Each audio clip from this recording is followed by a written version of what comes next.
Sekejap.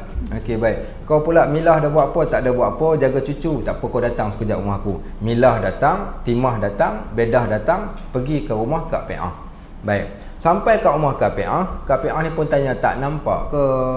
Okey.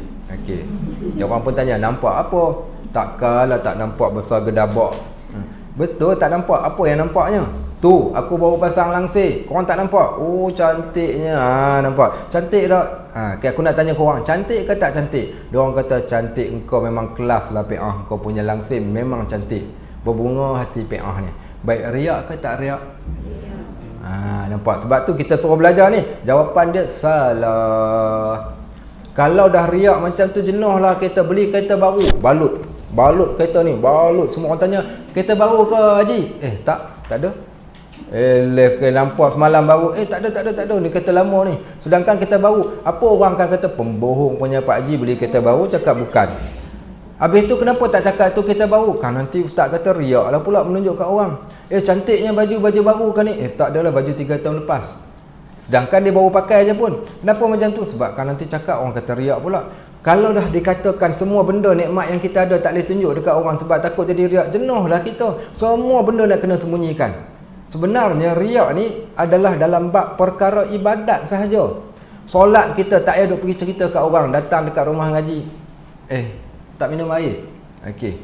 Aku puasa. Okey, puasa. Tak pun kita tanya orang, kau puasa hari ni? Hari ni Isnin kan? Kau puasa tak? Tak puasa. Apa? Aku puasa tiap-tiap Isnin. Bukan Isnin sampai ke Jumaat aku puasa. Okey, contohnya. Baik, so yang tu kita panggil riak sebab dalam perkara ibadat. So riak ni hanya berada pada perkara ibadat. Adapun perkara dunia, dia tak masuk dalam bab perkara riak. Melainkan dia pergi tanya Kak Pe'ah tadi, dia pergi tanya Kak Bedah pula, engkau ada Bedah langsir macam aku? Kak Bedah kata tak ada, engkau seorang je yang ada. Nampak? Bila dia tanya soalan tu, itu bukan riak, itu takabur. Takabur haram. Adapun riak dalam bab menunjuk-nunjuk ni tak ada masalah selagi mana masih lagi dalam bab hanya nak seronok. Contoh kita beli kereta baru, kita tanya, cantik tak kereta aku? Cantik. Tak ada masalah. Wa amma bi ni'mati rabbika fahaddits. Adapun nikmat Tuhan kalian, maka boleh untuk kita ceritakan, kita sebutkannya sebagai tanda kesyukuran kita. So bila kita belajar ilmu tasawuf ni, barulah kita faham, oh rupanya boleh. Tapi itu bukan riak. Itu bukan riak. Riak ni memang haram, tapi yang kita sebut tu tadi tu tidaklah jatuh di dalam bab perkara yang mengharamkan, walaupun nampak macam riak. So bila ni kita akan faham ni, bila kita sampai bab riak nanti kita akan belajar. Okey, tu contoh bagaimana ilmu tasawuf ini berperanan nak menunjukkan kepada kita cara bagaimana kita nak berkelakuan dengan satu kelakuan yang disebut sebagai akhlak yang mahmudah, akhlak yang terpuji. Baik. Kita masuk perenggan seterusnya. Apa faedah ni ustaz? Cerita sikit kat kami ni. Apa faedah kami nak belajar ilmu tasawuf ni? Pasal kami nak bawa lagi kawan kami main lagi 30 orang dekat rumah ngaji ni. Okey. So kita pun sebut, kata pengarang, dia kata faedah orang belajar ilmu tasawuf nak menyampaikan kepada pengosongan hati daripada yang lain daripada Allah. Dalam hati ni celek-celek mata duk teringat makan sana, makan sini, harta sana, harta sini, nak rebut yang sana, nak rebut yang sini. Maka bila kita belajar ilmu tasawuf ni, nak didik kita buang benda yang kita katakan yang menyebabkan kita lalai daripada ingat Allah. Jom pergi rumah ngaji, minta maaf lah, aku ada masalah tu lah, siapa nak jaga itulah. Allah jadikan dia lalai dengan dunia ni daripada muda bawa sampai ke tua. Pasal apa? Pasal hati dia ni sentiasa nak datang ke kuliah ni, takut nanti dia tinggal pula pekerjaan dia, tinggal pekerjaan nanti tak ada income pula. Kita ajak dia nak berpuasa pula, contohnya nak buat ibadat, dia pun sama juga, dia rasa kan nanti kalau pergi kat sana nanti tertinggal pula yang ni. Maka bila hati dia dipenuhi dengan segala kecintaan kepada dunia, mana mungkin untuk dia nak membersihkan hati dia daripada segala macam akhlak yang mazmumah, dan bagaimana cara dia nak mengingati Allah. Sebab itu di antara faedah orang yang belajar ilmu tasawuf ini, supaya dapat dikosongkan segala mak nenek yang ada kat dalam hati dia, yang duk hias dalam hati dia ni, dengan hanya memandang kepada Allah Subhanahu wa taala. Setiap pekerjaan yang dia buat, maka dia tahu dia buat kerana Allah dan bukan kerana mana-mana manusia sekalipun. So inilah faedah dia. Kita nak asingkan hati kita ni yang sekarang ni duk sayang dekat dunia ni kepada sayang akhirat. Insya-Allah habis saja kitab ni, kita ada harta benda kita ni semua kita akan wakafkan bagi kat rumah ngaji belaka. Bila ni? Bila habis kitab ni nanti insya-Allah. Baik, sama balik pula yang kedua. Apa hantarannya? Apa makna pula hantarannya ni? Hantarannya ni ataupun apa subjeknya, apa penumpuan kita, apa fokus kita ni? Selain daripada apa yang kita sebutkan, maka fokus kita ni adalah tentang hati manusia. Saya selalu sebut bila saya baca kitab ni ataupun saya baca kitab yang lain, bila kita ceritakan tentang tasawuf, tentang bila kita belajar ilmu ni sebenarnya bukanlah belajar ilmu ni, oh ustaz rupanya saya dah belajar dengan Ustaz Najib, saya dah jumpa ustaz orang yang macam ustaz sebut. Tak, bukan tujuan kita ni. Kita belajar ilmu ni untuk kita pergi tengok dia ni ikhlas ke tak ikhlas, dia ni riak ke tak riak. Tak, tapi sebenarnya untuk kita pusingkan tangan kita yang duk tunjuk macam tu, nak terbalikkan dia tunjuk kepada diri. Tujuannya untuk apa ni? Untuk hati kita, bukan hati orang. Bukan tujuannya kita nak pergi kenal hati sanubari orang, tak. Tapi untuk nak kenal hati kita yang kotor ni, kita nak bersihkan. Iaitu setiap kelakuan-kelakuan yang datang dekat hati kita ni, kita nak kenal, oh rupanya aku ada satu benda. Satu benda apa? Ujub. Okey, contoh kita katakan semalam kita bangun solat 2 rakaat, kita dapat solat katakan 10 rakaat. Buat pula witir 3 jadi 13 rakaat, kita pun rasa lega. Rasa lega, dahsyat aku semalam 13 rakaat. Hari ini Isnin, makan sahur, hari ini puasa pula lagi, kemudian baca Quran, kemudian kita pun duduk diam-diam, syurga dah aku yang apa rayu. Okey, tu dia panggil ujub. Apa dia ujub ni? Syok sendiri. Okey, so baru kita tahu bila kita belajar ilmu tasawuf ni, kita nak datang apa penyakit, so kita dah boleh kesan, tak boleh, aku dah ada satu penyakit. Kalau sahabat-sahabat pernah dengar ada satu tokoh, kalau kita sebut ilmu tasawuf ni, dia ada tokoh-tokoh dia. Di antara tokoh yang amat terkenal, saya sebut satu nama tokoh dalam ilmu tasawuf penyucian jiwa ni. Siapa nama? Siapa jawab betul, insya-Allah Ismail akan bagi hadiah sekejap lagi. Okey, ada. Apa tokoh dalam ilmu tasawuf yang ada dalam kepala kita lah, yang kita mungkin boleh ingat lah. Dia sebut, sila Haji. Fudail bin Iyas, Masya Allah, ni di antara salafun salih, orang yang terawal yang hidup pada tahun 200 ke 300 Hijriah. Fudail bin Iyas satu kisah yang amat hebat. Okey, nanti ada masa saya akan ceritakan asal orang. Kalau hari ni ibu-ibu, ayah-ayah kita yang datang kat sini, ustaz, Pak Haji lepas pencen tak tahu buat apa, dia orang kata ada kelas kat rumah gaji. Pak Haji pun datang lah, Pak Haji datang, Pak Haji tidur je lah. Pak Haji ni dah tua dah ustaz. So nak isikan masa lapang. Kalau nak belajar pun bukan nak boleh ustaz cerita tu masuk kok kanan telinga saya, ustaz lari keluar pula kok telinga kiri lah. Kali Pak Haji tak dapat apa-apa. Pasal Pak Haji pun rasa Pak Haji punya pick up, Pak Haji punya memori dah penuh dengan virus, kemudian memori dah full, tak boleh nak masuk lagi dah. Siapa yang rasa dia tak ada kemampuan lagi dah untuk belajar, maka Fudail bin Iyas sebagai satu contoh, dia mulakan belajar agama ketika berusia 40 tahun. Umur dia 40 tahun baru dia pergi belajar. Dia bukan orang yang belajar daripada muda dia. Dan ketika muda, dia di antara salah seorang, iaitu salaf ataupun di kalangan orang yang terdahulu daripada kita ni, yang penuh dengan segala macam perkara mungkar yang dia buat. Apa jenayah yang dia tak buat? Pernah dengar nama Ismail Kerbau? Kenal? Ismail Kerbau, kalau siapa yang berusia 40 tahun ke atas, dia mesti pernah dengar ada seorang tokoh bapak pejahat dekat Malaysia ni, nama dia Ismail Kerbau. Ismail Kerbau ni cerita dia perogol bersiri apa kejahatan, sampaikan di saya kebetulan kampung saya dengan kampung dia tak jauh. Kalau dia pergi dekat mana-mana tempat ni, sampai ada kedai yang kata kau nak ambil apa, kau ambil sajalah, kau jangan buat apa-apa dekat kami. Orang takut dekat dia. Ni yang kata Ismail Kerbau ni. Botak Chin, K Kalimutu, siapa lagi? Di antara nama-nama orang bapak Samsing. Tapi Fudail bin Iyas bapak kepada seluruh Samsing-Samsing yang lain. Kalau orang lain kita tengok muka baru kita rasa takut dan gerun. Tapi Fudail bin Iyas ni orang tak berani sebut nama dia. Kalau dalam pasar ni, tempat yang awam ni, tiba-tiba orang kata Fudail bin Iyas datang, semua orang akan lari bertempiaran. Baru dengar dia nak datang, orang dah cabut lari dah. Nak cerita bapak Samsingnya ni. Siapa dia? Fudail bin Iyas. Tapi disebabkan satu ketika, disebabkan kerana Al-Quran, Allah terbalikkan hati dia daripada seorang yang tak ingat Allah kepada mengingati Allah. Sebab tu kita katakan ini semua daripada datang petunjuk dan hidayah daripada Allah. Ada cerita dua riwayat. Riwayat pertama, dia pergi ke rumah makwa dia. Riwayat yang kedua, dia pergi merompak rumah orang ketika waktu malam, sedang panjat berada di atas bumbung rumah orang. Tiba-tiba tuan tanah kedaun ataupun tuan rumah, dia tengah baca ayat 16 daripada surah Al-Hadid. Ayat yang berbunyi, alam ya'ni lil ladzina amanu an takhsha'a qulubuhum li dzikrillah wa ma nazala minal haq.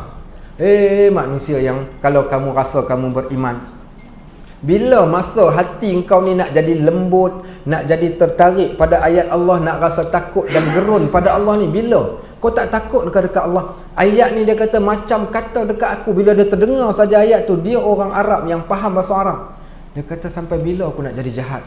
Akhirnya disebabkan ayat itulah dia berpaling daripada jahat jadi baik. Dia memulakan penghidupan dia yang baru setelah berusia 40 tahun. Akhirnya dia menjadi salah seorang tokoh yang sebaris dengan Imam Syafi'i, Imam Abu Hanifah, Imam Malik dan juga Imam Ahmad bin Hanbal pada waktu tersebut.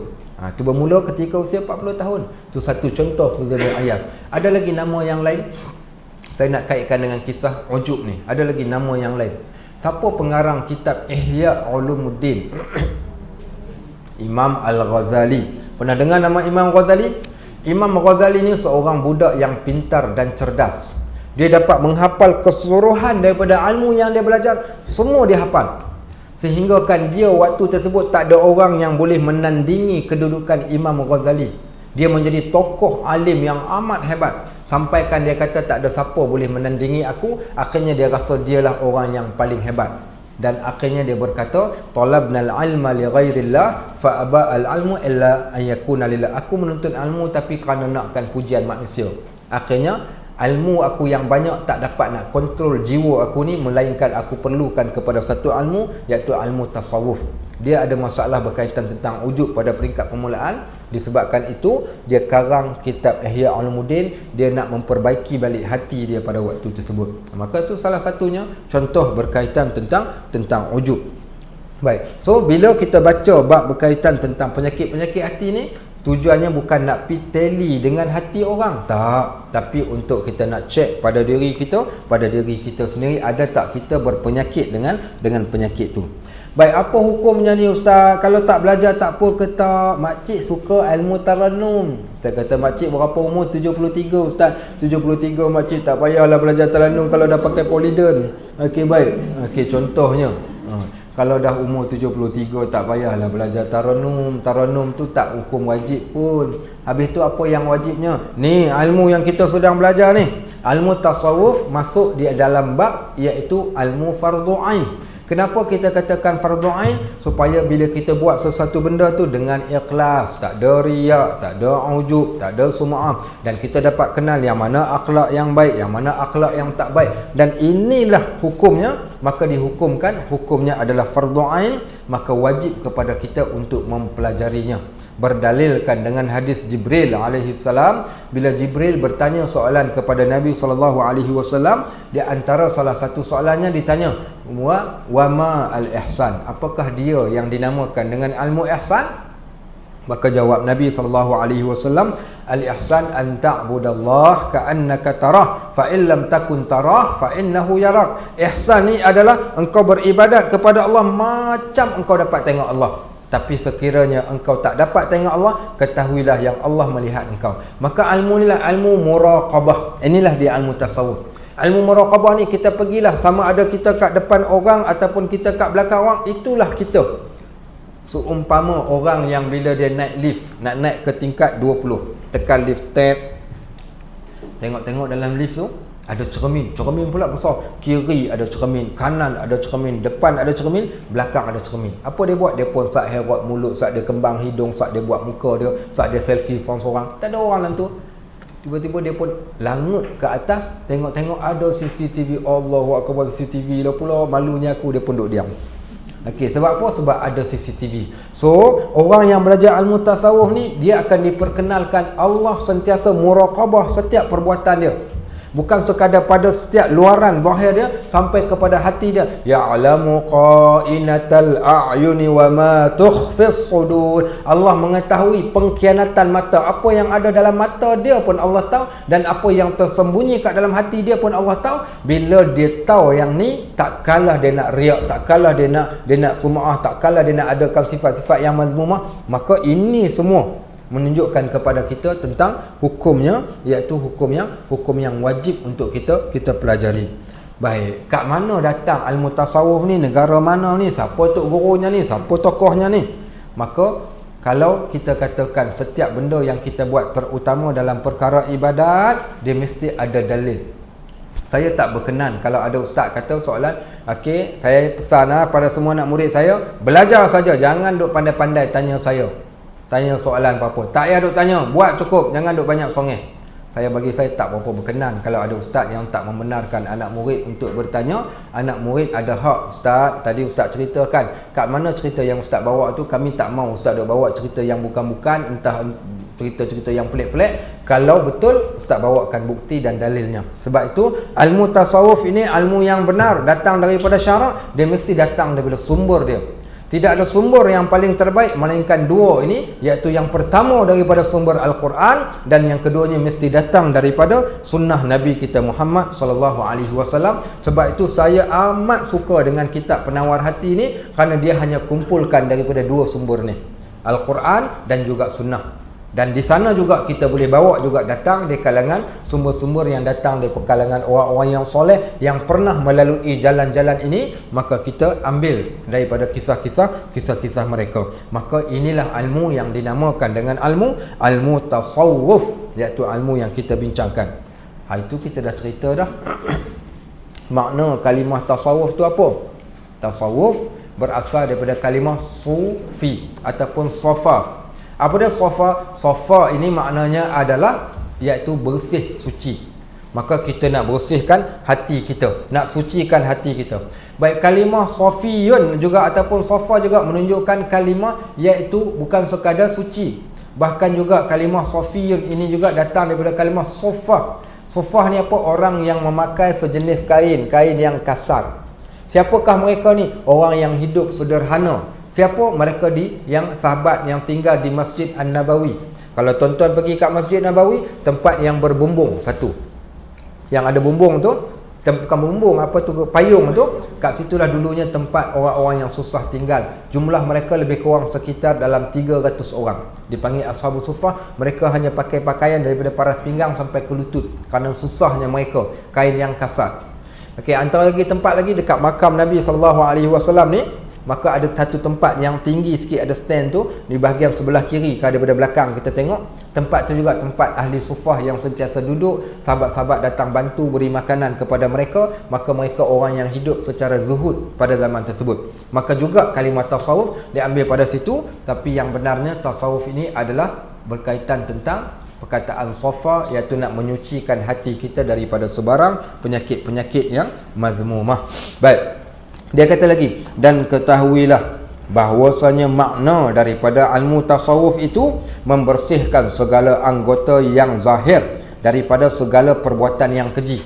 Yang pertama, kita nak tahu macam mana, apa dosa yang boleh terhasil dengan tangan, dan terhasil dengan mata, terhasil dengan kaki. Okey, juga dia kata yang membawa kepada pembersihan hati. Juga datang daripada hati yang bersih. Tangan yang jahat datang daripada hati yang jahat. Mata yang jahat datang daripada hati yang jahat. Kaki yang jahat, ke semua anggota panca indera yang jahat ni, maka dia datang daripada hati yang jahat. Maka hati tempat kontrol dia, tempat yang akan menjadikan tangan bergerak, mata melihat, kaki melangkah, maka dia datang daripada hati. Sebagaimana dalam hadis yang kita dah pun baca sebelum ini, inna fil jasadi mudghah, pada jasad ini ada satu ketul daging. Iza salahat salahal jasadu kullu. Kalau baik daging ini, maka baik seluruh anggota panca inderanya. Wa iza fasadat, dan bila mana rosak benda ini, fasadal jasadu kullu, maka rosak seluruh anggota yang lain.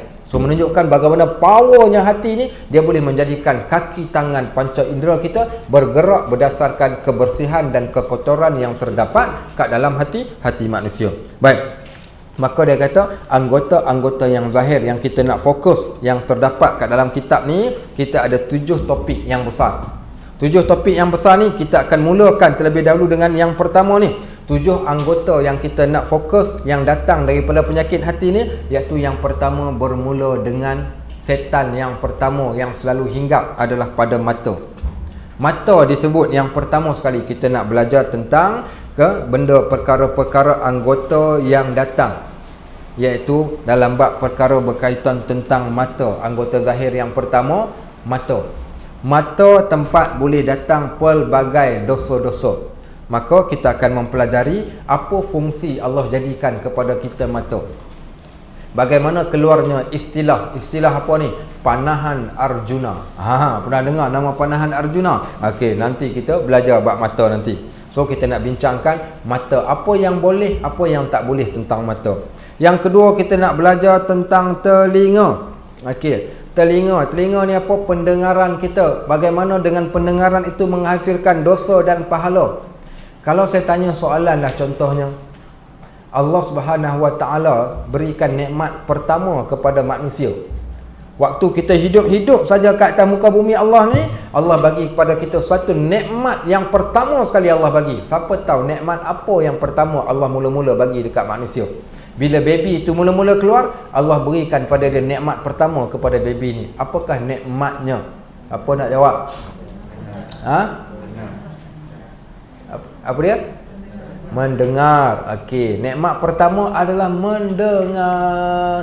Pasal itu ketika baby keluar oek, kita pun bukan kita tak pi tepuk tiang, kita tak pi tepuk pintu, tapi kita pi azan dekat telinga dia, kita bagi dia dengar kalimah la ilaha illallah. Pasal itulah nikmat pertama. Nikmat pertama akan diberikan dan nikmat terakhir Allah akan cabut adalah nikmat telinga. Yang last sekali mata dah pejam. Orang datang ziarah PA, macam mana laki hang? PA kata, dia kata Pak Haji, tunggu masa je, bila hoi. Tak boleh buat apa lagi, dah tunggu masa saja. Bukan darat dah tu dah tunggu masa. Tak, kata apa? Tunggu malaikat datang jemput je lah kot. Bahasa mudahnya, Pak Haji ni kata, korang ajar punya bini, aku tak mati lagi. Mata pejam tapi telinga dia sensitif. Sebab tu bila ziarah orang yang sakit, walaupun dia koma ke dia apa, jangan berkata perkataan yang tak elok, kerana Allah jadikan telinga manusia amat sensitif. Sebab tu bila nak mati pun kita akan mengucapkan talqin pada telinga dia la ilaha illallah, kerana itulah nikmat terakhir Allah akan tarik. Mata dah hilang tapi telinganya tetap akan ada, walaupun dia pakai alat bantuan pendengaran sekalipun. Tetap Allah jadikan telinga adalah benda yang terakhir akan ditarik. So kita nak tahu berkaitan tentang telinga. Juga kita nak belajar tentang lidah. Tengok rajin ibadat, rajin sedekah, rajin Quran, rajin bangun malam, rajin, tapi lidah dia ya Allahu Akbar. Ibadat tip-top, tapi lidah dia kata ikut suka aku lah, aku nak cakap apa, badan aku punya, lidah aku punya. Baik, orang ni orang yang tak faham. Sebenarnya kalau siapa belajar al-mutasawuf, dia baca hadis, kita punya pahala ni boleh bertambah dan boleh berkurang. Ada satu benda ni dia boleh jaga amalan kita ni kekal. Kalau kita ada 100 kilo pahala, kekal 100 kilo sampai akhirat. Takkan kurang, takkan lebih sikit, mungkin lebih, takkan kurang sikit pun. Tapi ada benda yang boleh menjadikan pahala kita yang banyak tadi tu hilang. Dengan disebabkan apa? Sebab lidah sahaja. Hebatnya orang Melayu bila dia buat satu pantun ataupun satu pepatah, kerana pulut santan binasa, kerana mulut badan binasa. Betul, dalam hadis pun menyebut, bahkan dalam syair Arab pun, la tatakallam bilisanik ma tuksiru bihi asnanik. Jangan engkau bercakap dengan lidah engkau yang menyebabkan gigi engkau patah. Sebab mulut orang tumbuk muka. Okey, baik. Begitu juga di dalam hadis Nabi SAW, hal yakubbun nas 'alan nar bisababi wujuhihim aw manaqirhim. Adakah manusia dicampak masuk neraka disebabkan rupa dia ataupun hidung dia? Kata Nabi, tak, manusia masuk neraka sebab lidah dia. Nampak? So kita dapat tahu rupa-rupanya lidah ni power, lidah tidak bertulang. Baik, hanya disebabkan lidah hilang ke semua amalan kita. Itu pun kita akan belajar. Juga berkaitan dengan perut. Kita duk rasa, nampak Pak Haji perut maju ke hadapan macam 3 bulan. Ini menunjukkan isteri saya isteri terbaik. Dia bela saya sampai perut saya buncit. Okey, contoh, Ataupun kita katakan apa lagi? Kita berbangga dengan perut kita, kita suap apa saja yang kita nak makan. Sebenarnya di sana perut juga ada kesan sampingan, ada kaitan dengan ilmu tasawuf. Kerana apa yang masuk ke dalam badan kita, maka dia akan mencerminkan ibadat kita dan memberi kesan pada ibadat kita pada Allah. Siapa yang datang cerita, ustaz, jiwa kacau, hati tak tenang, masalah bertimpur-timpur, macam-macam ujian Allah bagi kat saya. Ustaz, tolonglah bagi buat air penawar sikitlah, bacalah apa-apa sikit kat dalam air ni. Sebelum ustaz tu nak baca, ustaz tu kata, "Sat, sebelum saya nak bagi air penawar, bayar saya scan dulu." Ustaz nak scan. Ustaz nak scan macam mana? Duduk kat depan saya nak scan. Dia pun duduk kat depan ustaz. Ustaz pun kata, "Okey. Soalan pertama." Ustaz kata nak scan. Scan lah ni, scan soalan. Soalan pertama, solat lah macam? Dia kata solat tip-top ustaz. 5 waktu, awal waktu. Buat dalam keadaan berjemaah. Alhamdulillah. So kau tak ada masalah kaitan solat. Masalah yang kedua pula. Okey, aku nak tanya kau, bab hubungan dengan mak bapak. Dia kata terbaik ustaz. Sampai basuh berak bapak saya, mak saya pun saya tolong basuhkan. Engkau anak yang baik. Engkau bukan ada masalah dalam bab tu. Baik, yang ketiganya pula. Ada pernah zalim dekat siapa-siapa? Tak pernah ustaz. Apa masalah hang ni yang jadi susah ni? Mesti ada benda yang lain. Kita tanya soalan yang keempat. Macam mana rezeki yang kau makan? Ada tak datang daripada sumber yang haram? Okey, maka sumber yang masuk dalam perut kita, dia akan memberikan kesan. Pasal apa aku jadi malas beribadat? Kenapalah aku rasa sukar nak buat baik? Maka kena cek beberapa perkara. Salah satunya apa yang masuk ke dalam mulut kita. Kerana kullu syai'in nabata minal haram fannaru aula bih. Setiap segala sesuatu ni yang tumbuh daripada benda yang haram ni, maka api neraka tempat dia akan memberikan kesan pada tabiat kita pada waktu tersebut. Sebab tu kita katakan di sana, walaupun bab cerita pasal perut, tapi dia tetap ada kaitan dengan ilmu tasawuf ni, kerana dia memberikan kesan pada perilaku dan akhlak manusia. Itu juga kita akan belajar. Baik, kita juga akan belajar berkaitan tentang faraj. Kenapa faraj? Baik, kenapa faraj? Faraj ni maknanya kemaluan lelaki dan juga kemaluan perempuan. Sebab tu Islam dia sebut dalam Al-Quran. Contohnya Allah kata, wa qul lil mu'minina yaghuddu min absarihim wa yahfadhu furujahum. Katakan pada lelaki yang beriman, tundukkan pandangan mata, jaga kemaluannya. Wa qul lil mu'minati yaghudduna min absarihin wa yahfazna furujahun. Katakan juga pada perempuan yang beriman, tundukkan pandangan mata dan jaga kemaluan. So menunjukkan mata dan kemaluan ni dua benda yang perlu dijaga. Dan dia juga masuk di dalam subjek ilmu tasawuf ini, kerana ramai orang dia rosak kehidupan dia ni disebabkan oleh kerana keinginan syahwat dia. Dan tempat itu juga tempat yang banyak menjadikan manusia melakukan dosa-dosa. Maka Islam datang, maka dia nak jaga kita dalam bab tu. Bab tu di sana ada dikarang disebut ada beberapa iblis ataupun setan yang ada pada lelaki, yang ada pada perempuan. Setan pada lelaki apa dia? Siapa tahu? Setan yang selalu bertenggek dekat orang lelaki. Siapa tahu? Rasa-rasa lah. Apa dia mai? Tahu setan dekat lelaki? Nafsu, semua orang ada nafsu. Apa dia? Mata. Orang lelaki ni mata. Setan pertama ada pada lelaki adalah mata. Sehingga kan Allah sebut pada ayat yang saya bacakan tadi, dia tengok kat depan, tapi mata dia boleh pergi ke kanan dan ke kiri. Dia tengok batang pokok pinang pun dia boleh tukar jadi orang hak dia suka. Okey, yang kata mata lelaki ni punya dahsyat. Baik, sebab tu ada istilah panahan Arjuna. Okey, baik, pasal mata tu tadi. Baik, tu setan pertama. Sebab tu Islam suruh jaga. Okey. Setan yang kedua ada pada lelaki, hati dia. Bila mata tengok, dia proses, dia scan. So dia scan, dia boleh tukarkan dalam bentuk yang dia nak. Sebab tu saya selalu pesan, saya kata perempuan-perempuan, adik-adik kita, anak-anak dara, ibu-ibu kita, tolong jaga pakaian elok-elok. Pakai pakaian yang syarak suruh kita pakai. Pasal apa? Kerana kesian dekat orang lelaki. Kamu yang pakai, kamu tak rasa apa, tapi orang lelaki yang memandang, dia ada kesan pada mereka. Dia tengok seorang perempuan yang cantik, seorang perempuan yang pakai seksi. Baik, dia nak mengorak, dia tahu dia tak akan dapat pun. Jadi dia hanya menjamu mata. Dia tak kacau, tapi dia hanya tengok. Dia tengok, dia menjamu mata, kemudian dia berkhayal masuk sampai dekat hati dia pada waktu tersebut. Apa kesan dia? Kesan daripada apa yang dia tengok dan kesan orang yang tak menutup aurat, yang pakai pakaian yang menonjolkan aurat dia tu tadi, apa berlaku? Tak pasal-pasal orang yang tak bersalah kena. Siapa orang yang tak bersalah? Nyonya umur 70 tahun tengah tai chi kena rogol, pernah dengar? 70 tahun nyonya tu tak bersalah pun dia tengah buat tai chi pagi-pagi buta, ada orang pergi rogol dia. Pasal apa orang pergi rogol nyonya umur 70 tahun ni? Dia geram dekat seorang perempuan, dia nak ambil tak dapat, maka apa dia buat? Dia pergi cari orang yang lemah. Baby umur 3 bulan kena rogol. Ada termasuk kes yang berlaku baru-baru ni, seorang lelaki tua merogol seekor kambing ke ayam, saya tak ingat dah, ditangkap betul. Apa yang dia tengok? Dia geram, dia simpan. Seumpama seekor kucing ni, kucing bila kita ambil lauk, kita pergi bagi dekat kucing. Kucing ni nak ambil lauk tadi, kita tarik. Dia nak ambil, kita tarik. Dia nak ambil, kita tarik. Akhirnya lauk tu dia tak dapat, dicekahnya tangan kita. Maka begitulah perumpamaan. Dia geram tengok perempuan yang pakai seksi, dia nak ambil tak dapat. Akhirnya dia pergi cari orang yang paling lemah. Maaf cakap, saya pernah pergi ceramah di salah satu penjara di dalam Melaka ni. Ketika dalam dewan macam ni, banduan semua ni kat depan ni, ada seorang yang belakang sekali, seorang Pak Haji, saya ingat saya dalam usia 70 tahun, pakai kupiah duduk belakang sekali.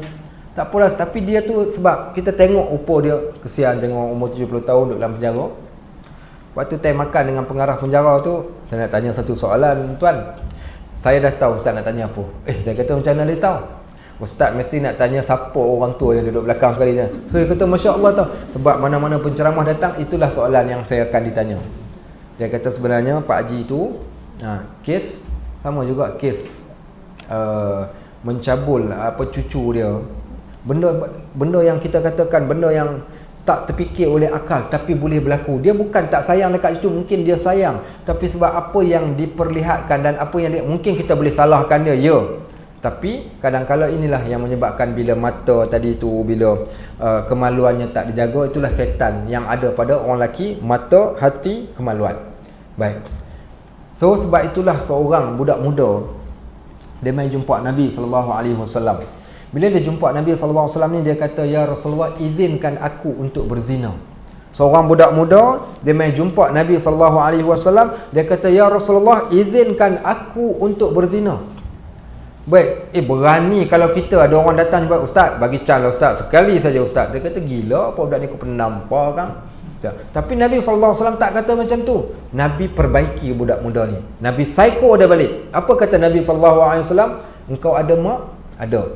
"Apa perasaan kau kalau ada orang berzina dengan mak kau?" Dia kata, "Tak nak ya Rasulullah." "Engkau ada adik, ada kakak?" "Ada." "Apa perasaan kau ada orang berzina dengan adik engkau, dengan kakak engkau?" "Tak nak ya Rasulullah." Kalau engkau tak nak, macam itulah juga orang yang lain. Orang lain pun tak nak engkau berzina dengan anak-anak mereka, mak bapak mereka, maka begitulah juga. Kalau engkau nak pergi berzina dengan orang yang lain, kau sanggup? Dia kata tak. Kemudian Nabi SAW selepas disaiko budak ni, Nabi letakkan tangan baginda di atas dada dia. Apa Nabi SAW buat? Nabi SAW mendoakan kepada dia dengan satu doa. Doa ni kalau tuan-tuan boleh hafal, tak boleh hafal pun tulislah, kemudiannya pula cuba bacakan pada anak cucu cicit kita ni. Mudah-mudahan Allah hindarkan mereka. 3 benda yang Nabi SAW doakan pada dada dia. Nabi letak tangan baginda di atas dada anak muda ni dengan dibaca, "Allahumma ghfir zambahu." Ya Allah, engkau ampunilah dosa budak ni. Wa tahhir qalbahu, ya Allah, engkau sucikanlah hatinya dari sebarang penyakit-penyakit kotor ni. Sucikan, bersihkan hati dia. Dan yang ketiga, wa hassin farjahu, dan engkau bentengkan, engkau peliharalah kemaluan dia. 3 benda Nabi SAW minta, iaitu yang pertama ampunkan dosa, yang kedua bersihkan hati, yang ketiga pelihara kemaluan dia. Maka kita, terutama anak-anak muda temah ni, kita takut sangat-sangat anak cucu cicit kita, maka kita bacakan doa ni, mudah-mudahan kemaluannya akan terpelihara daripada sebarang kejahatan. Ya. Mohon tulis. Okey. Mohon tulis saya boleh sampai tak? Tak apa. Minta tolong, kalau boleh tolong dia dulu. Sekejap lagi kita terjemahkan. Baca untuk diri tak? Yang ni boleh nak baca untuk diri kita. Pada waktu yang sama sebenarnya function ataupun apa yang Nabi SAW buat, Nabi bacakan kepada orang-orang yang mungkin ada keinginan untuk melakukan perbuatan keji, terutamanya zina.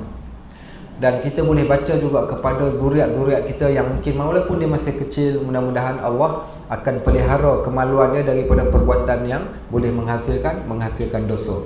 Okey, kita boleh baca pada contohnya cucu kita. Bukan maksudnya kita nak kata dia buat jahat, tak. Tapi kita nak Allah pelihara dia daripada perbuatan-perbuatan yang Allah tak suka. Okey, itu di antaranya. Okey. So saya sebutkan maksud dia. Yang pertama, Allahumma ghfir zambahu, ya Allah, ampunilah dosanya. Ampunilah dosa budak ni. Ampunilah dosa budak ni. Watahhir, sucikan. Watahhir, sucikan qalbahu, hatinya. Bersihkan hati dia daripada perasaan keinginan untuk buat dosa zina ni. Okey, watahhir qalbahu ni, sucikan hati dia daripada perasaan teringin nak buat benda-benda zina. Okey. Baik, yang ketiga, wahassin. Wahassin, apa makna wahassin? Pagarkan, bentingkan atau peliharakan. Peliharakan dia ni. Peliharakan apa ni? Wahassin farjahu, peliharakan kemaluan dia. Jadikan kemaluan dia kemaluan yang mempunyai kehormatan. Okey, supaya kemaluan dia tidak diganggu ataupun dia mengganggu orang yang lain. Maksudnya wahassin farjahu ni, peliharakan kemaluannya. Peliharalah kemaluannya. Maka tiga benda ini didoakan kepada anak muda tersebut. Apa kesan yang berlaku kepada anak muda ni? Kesan yang amat menakjubkan. Kata anak muda tersebut, selepas Nabi SAW doakan kepada aku doa ni, maka dia kata tidak ada perbuatan yang paling aku benci melainkan zina, dan aku tak terfikir dan tak mau dah untuk nak melakukan ataupun memikirkan tentang benda tersebut. Kesan daripada doa yang Nabi SAW bacakan kepada anak muda yang kita sebutkan tu tadi.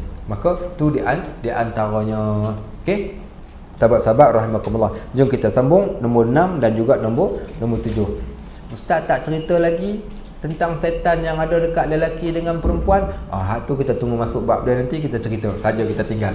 Okey, kita bagi setan hak dekat lelaki saja dulu. Setan hak perempuan nanti kita cerita pada masa yang lain.